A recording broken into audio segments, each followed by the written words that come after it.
আসসালামু আলাইকুম। আবৃত্তি করছি শহীদ শরীফ উসমান হাদির কবিতা আমাকে ছিঁড়ে খাও হে শকুন। হে সীমান্তের শকুন, এক্ষুনি ছিঁড়ে খাও আমাকে। হে আটলান্টিকের ঈগল, শিগগির খুবলে খাও আমাকে।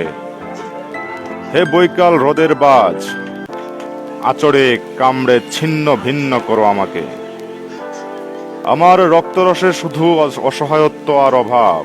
কাগজের কামলারা তাদের আদর করে মুদ্রাস্ফীতি ডাকে। ঋণের চাপে নীল হয়ে যাচ্ছে আমার অনুচক্রিকা। সংসার চালাতে অন্তরে হয় ইন্টারনাল ব্লিডিং।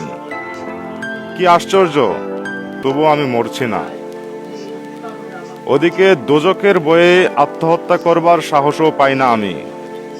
খোদাকে বললাম আমি মরতে চাই। তিনি বললেন, বেঁচে আছে কে বলল? সহস্রাব্দ উন্নয়নের সাক্ষী হিসেবে রাজা তোমাকে মমি করে রেখেছেন। বাজারে দীর্ঘশ্বাস ফেললে নাকি রাজ্যের ভীষণ বদনাম হয়। রাজারও মন খারাপ হয় খুব। এতটুকুই ছিল। ধন্যবাদ।